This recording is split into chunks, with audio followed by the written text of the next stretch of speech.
빌립보서 4장 15절 16절 말씀 다 같이 한 목소리로 받들어 읽도록 하겠습니다.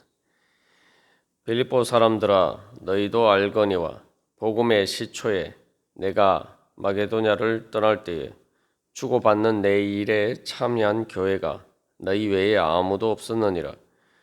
데살로니가에 있을 때에도 너희가 한 번뿐 아니라 두 번이나 나의 쓸 것을 보내었도다. 아멘.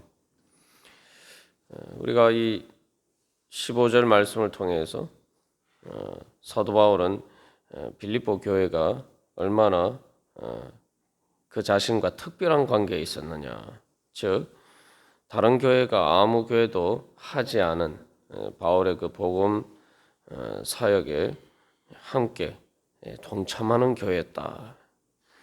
그래서 사도 바울은 계속 정말 그가 할 수 있는 가장 그런 극찬의 칭찬을 하고 있습니다. 그래서 14절에서는 네가 정말 잘했다. 근데 잘한 일이 다른 것도 아니라 바로 괴로움에 참여하는, 괴로움에 함께하는 그런 특별한 관계였다. 그리고 또한 아무도 그렇게 하지 않았는데 정말 너희밖에 없었다. 그렇게 칭찬하고 있습니다.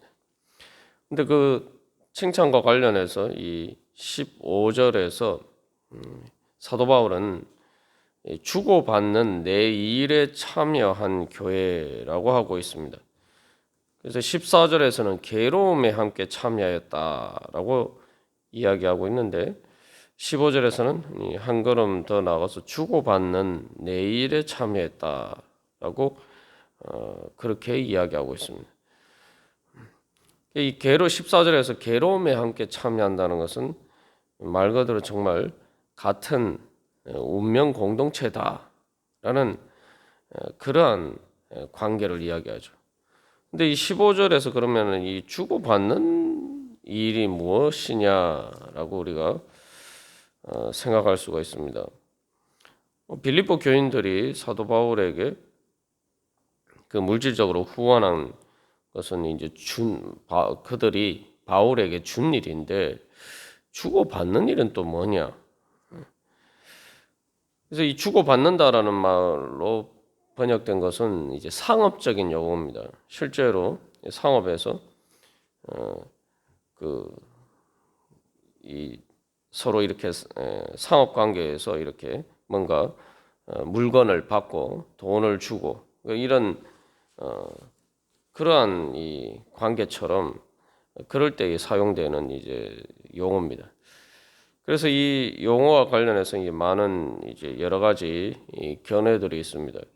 실제로 바울이 그가 이제 천막을 짜는 그런 일을 했는데 바로 그런 일에 있어서 실제로 그가 빌립보 교인들과 무슨 동업을 한 게 아니냐, 뭐 그렇게 생각하는 견해도 있고, 또 빌립보 교인들이 바울을 물질적으로 후원한 것에 대해서 이제 그렇게 바울에게 준 것에 대해서 바울은 그들에게 그 후원을 받았다는 이제 영수증을 써줬다, 뭐 이제 이런 식으로 해석하는 견해도 있습니다만, 일반적으로는 그 바울에게 그들이 물질적인 후원을 주었는데 그것은 또한 바울이 먼저 그들에게 하나님의 복음을 전하고 또 영적인 혜택을 주었기 때문이다. 그래서 물질적인 후원과 영적인 혜택을 서로 이렇게 주고받았다. 그렇게 해석합니다. 여기서 중요한 것은 빌립보 교인들과 바울의 관계는 일방적인 관계가 아니었다는 거죠. 그러니까 일방적으로 주고 또 한쪽은 무조건 받기만 하는 그런 관계가 아니라 서로 주고받는 관계였다. 그러한 의미입니다. 근데 이것이 사실 이제 관계에서 아주 중요한 거죠. 그래서 우리가 또 생각할 때 그러면은 여기서 굳이 바울이 상업적인 용어, 뭐 장사할 때, 뭐 사업을 할 때 쓰는 그런 전문 용어를 사용해서 이렇게 표현한 이유가 무엇인가? 빌립보 교인들과 사도 바울의 관계를 뭐 사무적인 관계, 사업적인 관계로 전락시킨 것인가? 뭐 우리가 그렇게 생각할 수 있습니다만 사실 여기에 이 말을 통해서 사도 바울이 전하고자 하는 깊은 의미가 있습니다. 첫 번째로 그것은 이게 이 견해에 대해서 이제 물질적으로 후원한 것에 대해서 사도 바울이 영수증을 써줬다. 뭐 이런 견해가 있습니다만 이거는 단순히 어떤 또 실질적으로 뒤에서 18절에서 뒤에서 내가 모든 것을 다 받았다라는 그런 표현이 있는데 말 그대로 이제 영수증, 그러니까 우리가 이제 물건을 사고 나면은 다 이제 그 지불이 되었다, 돈을 다 받았다라는 이런 의미로 이제 영수증을 써주죠. 그런 용어도 있기 때문에 이제 우리가 그런 것도 생각할 수가 있는데 여기서 사도 바울은 한 가지 분명하게 이야기하는 것은 상업적인 용어를 사용한 것을 통해서 자기가 그렇게 영수증을 주는 것처럼 빌립보 교인들이 그를 후원한 것에 대해서 그들의 그 하나님 앞에서의 그들의 마음과 그들의 사랑에 대해서 분명하게 확실하게 정말 말 그대로 영수증을 써주듯이 그렇게 내가 분명히 인정한다 라는 먼저 그런 의미를 가지고 있습니다. 두 번째로는 여기서 특별히 상업적인 용어를 사용하고 있는 것은 사도 바울이 보여주고 있는 것은 우리가 이 관계에 있어서 일방적인 관계가 돼서는 사실 이제 관계가 발전을 할 수가 없죠. 우리가 사랑에 대해서 이야기를 할 때도 하나님과 우리와의 관계도 사실 처음에 시작은 일방적으로 하나님께서 우리에게 은혜를 베풀어 주시는 그런 관계로 시작합니다. 그러나 문제는 하나님께서 일방적으로 은혜를 베풀어 주시는데 우리가 그저 받기만 하는 그러한 자세에 머물러 있어서는 절대 우리의 믿음이 성장할 수가 없죠. 쉽게 말하면은 뭔가 믿음이라는 거 이야기할 때 믿음은 하나님의 은혜를 받는 것인데 하나님의 은혜를 받을 때에 받는 믿음이라는 것은 그저 가만히 있는 것이 아니라 바로 하나님의 은혜에 응답하는 것입니다. 우리가 하나님께서 여기서 사도 바울이 상업적인 용어를 쓰면서 주고받는 일이라고 이야기했지만 사실은 이것이 상업적인 용어가 아니라 주고받는 일이 되어야지 정말 진정한 사랑의 관계가 될 수가 있는 거죠.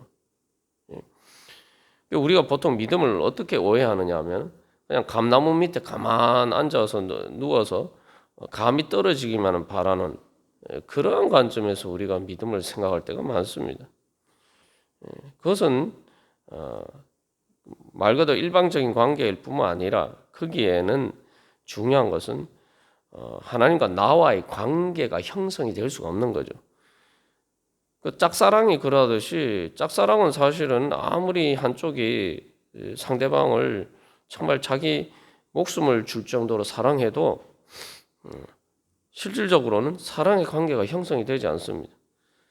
우리가 믿음에 있어서 가장 오해하는 것이 바로 그 부분이 왜 하나님이 나에게 이걸 안 해주시고 저것도 안 해주시고 뭐 우리가 이렇게 생각합니다만 우리가 예수를 믿는다라고 할 때는 예수님을 통해서 이미 하나님께서는 당신의 모든 것을 나에게 주셨다. 일방적으로 나에게 모든 것을 이미 다 주셨다. 근데 예수님이 나를 위해서 십자가에 달려 돌아가셨다고 믿는 것이 바로 그것이죠. 그러면은 그 믿음의 응답은 그 다음에 내가 뭔가 그 하나님과 나와의 실질적인 관계가 형성되려면은 내가 믿음으로 응답을 해야 돼. 사랑을 받았으면 그저 짝사랑만 하나님께서 우리를 짝사랑하도록 그냥 그런 일방적인 관계에 내버려 두면은 우리가 하나님의 사랑을 누릴 수가 없죠. 짝사랑받는 사람이 실질적으로 아무런 사랑의 그 짝사랑하는 사람과 사랑의 관계가 전혀 형성이 되지 않습니다.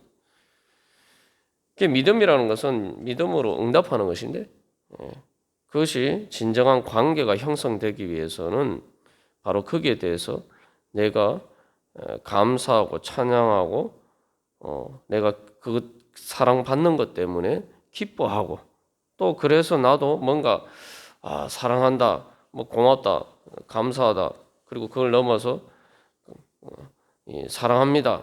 뭐 또 그 입술의 고백을 넘어서 또 어떤 정말 사랑을 표현하는 것으로 나아가야지 실질적인 관계가 형성이 됩니다. 그래서 내가 일방적으로 받았다 할지라도 내가 그것에 대해서 그런 식으로 표현을 하고 믿음으로 응답을 해야지 그게 실질적으로 나에게 기쁨이 되고 그것이 바로 내가 일방적으로 받은 은혜를 나에게 실질적인 효력이 미치도록 그 통로를 여는 거죠. 사도 바울은 바로 그런 관점에서 이야기를 하고 있습니다. 어떻게 보면은 그래서 이 빌립보 교회가 가장 바울과의 관계에서 가장 성숙한 그런 관계를 보여줬다는 거죠. 그저 바울에게 일방적으로 하나님의 은혜를 바울을 통해서 하나님의 복음의 은혜를 받는 데서 그치지 않고 정말 그것의 귀한 가치를 알고 그것을 감사하면서 그들도 바울에게 뭔가를 우리가 이런 은혜를 받았는데 내가 무엇을 할까? 이러한 관점에까지 나아간 사람들이었다는 거죠. 우리가 이 말씀과 관련해서 이사야 선지자의 예를 들었습니다만 이사야 선지자도 마찬가지죠. 하나님께서 그 하나님의 거룩한 성전에서 거룩하신 그 하나님의 영광을 보았을 때에 그가 화로다 나여 망하게 되었도다라고 그렇게 절규했을 때에 하나님께서 그를 정결하게 해주셨죠. 그랬을 때 그 하나님의 속죄의 은혜를 받았을 때에 이사야 선지자는 바로 그때에 그의 믿음의 귀가 열려서 누가 우리를 위하여 갈고 거기에 대해서 또 주여 내가 여기 있나이다 나를 보내소서. 그 은혜를 받은 자가 됐을 때 누가 우리를 위하여 갈고 이제 내가 하나님을 위해서 무엇을 해야 되느냐, 내가 하나님을 위해서 무엇을 할까, 이런 식으로 이렇게 그런 관점으로 생각이 발전이 됐다는 거죠. 관점이 발전이 됐다는 거죠. 그래서 내가 여기 있나이다 나를 보내소서. 내가 뭐든지 내가 주님께 이런 놀라운 은혜를 받았는데 나는 주님은 내게 무엇을 원하실까? 내가 주님께 무엇을 해 드릴 수가 있을까? 이런 관점으로 이제 생각하게 됐다는 거죠.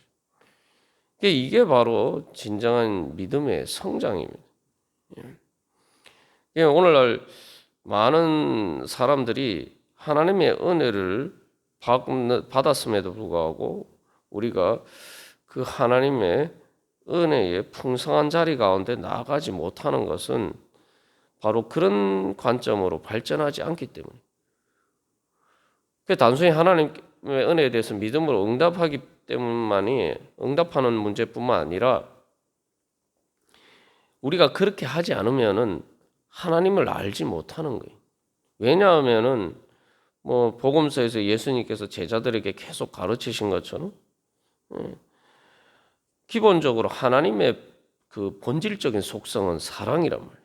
사랑이라는 것은 뭔가 내가 뭘 받을까 항상 이것을 생각하는 것이 아니라 내가 무엇을 줄까. 하나님이 말 그대로 하나님인 이유는 바로 스스로 계시는 분이다라는 거죠. 자존자.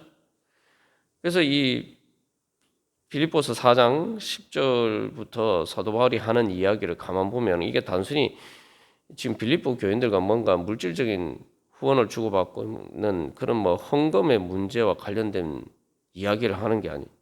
사실 그것을 통해서 표현되는 어떻게 보면 신앙의 가장 본질적인 부분을 이야기하고 있습니다.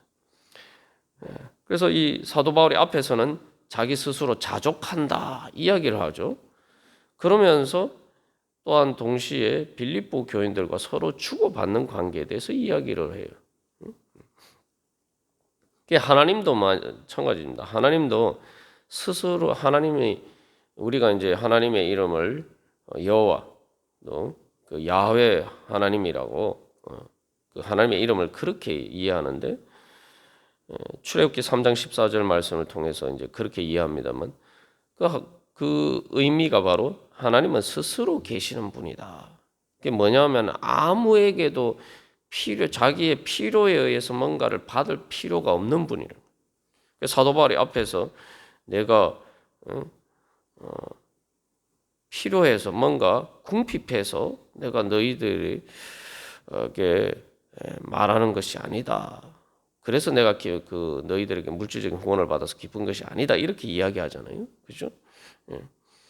그래서 하나님도 자존하신 분이기 때문에 어떤 전혀 우리에게 뭔가를 다른 어떤 존재에게 받으실 필요가 없는 분이란 말이에요. 말 그대로 그래서 충만하신 분이기 때문에 하나님의 영광이란 건 다른 것이 아니라 그렇기 때문에 자기 안에서 자존하실 뿐만 아니라 충만하신 가운데 내가 이걸 어떻게 줄 것인가 이런 관점에서 하나님께서 피조물을 창조하셨고 특별히 인간을 하나님의 형상대로 창조하신 이유란 말이죠. 하나님이 인간을 창조하신 이유가 뭐냐? 창조주 하나님께서 창조의 근본적인 목적이 뭐냐? 자기 자신을 주시기 위해서. 다시 말하면은 자기 안에 충만히 차고 넘쳐나는 것을 사랑으로 베풀어 주시기 위해서. 그러니까 사랑할 대상으로서 바로 인간을 창조하셨다는 거예요. 그게 하나님의 그게 본성 자체예요. 그래서 요한 1서에서 하나님은 사랑이시다라고 이야기해요. 자존하시는 하나님이기 때문에 사랑하시는 하나님. 그게 바로 하나님의 영광입니다. 우리가 신앙이라는 게 다른 것이 아니라 내가 신앙이 성장한다는 것은 하나님을 닮아가고 예수님을 통해서 나타난 하나님의 모습을 닮아가고 하나님이 내 아버지이기 때문에 내가 하나님의 자녀로서 하나님을 닮아가고 또 하나님을 닮아간다는 것은 단순히 어떤 윤리적인 의미뿐만 아니라 우리가 성화를 생각할 때 단순히 그걸 유진리적인 관점에서만 생각합니다만 하나님을 닮아간다는 것은 내가 자존하시는 그 하나님의 영광에 참여하는 거예요. 바로 그 하나님의 영광의 능력에 그걸 나도 힘입는 거란 말이에요. 나도 말 그대로 하나님의 거룩한 신성을 따라서 바로 성화된다는 것은 하나님의 능력으로 내가 힘입는 것을 의미합니다. 그런데 그게 뭐냐? 그 가장 근본적인 것은 하나님의 능력, 하나님의 본질적인 성품과 속성 그리고 하나님의 능력은 바로 사랑의 능력이라는 거예요. 자기의 것을 받는 데 초점이 있는 것이 아니라 주는 것에 하나님의 본질이 있단 말이에요. 우리가 신앙이 성장하면은 하나님을 닮아가고 또 하나님의 능력을 힘입으면은 바로 그걸 닮아가야 돼요. 내가 신앙이 성장하면 하나님께 말 그대로 말할 수 없는 은혜를 이미 다 받았기 때문에 이제 내가 신경을 써야 될 거는 뭘 받을 것인가가 아니라 내가 무엇을 드릴 것인가, 무엇을 나누어 줄 것인가. 내가 만 가지 은혜를 다 받았는데 내가 하나님께 어떻게 내가 응답하고 감사하고 하나님께 드리고 또 하나님께 드리는 마음으로 내가 다른 사람들에게 또 나누어 줄 수 있을 것인가. 바로 여기에 초점을 두고 우리가 그런 부분에서 이제 점점 성장해 갈 때에 그게 진짜 말 그대로 믿음의 성장이 되는 거죠. 사도 바울은 바로 빌립보 교회가 바로 그러한 데 있어서 그러한 자리에까지 성장했다는 것을 바로 이야기하고 있는 겁니다. 그러니까 주고받는 다른 교회는 전부 다 바울에게서 받기만 했단 말이죠. 하나님 복음의 은혜를 받기만 했는데 빌립보 교회는 한 걸음 더 나가서 바울에게 뭔가 주는 사람이 됐다. 그래서 그런 교회가 너희밖에 없었다. 그래서 사실 이제 이렇게 믿음에 있어서 성장하는 사람들이나 교회가 참 이게 쉽지 않습니다.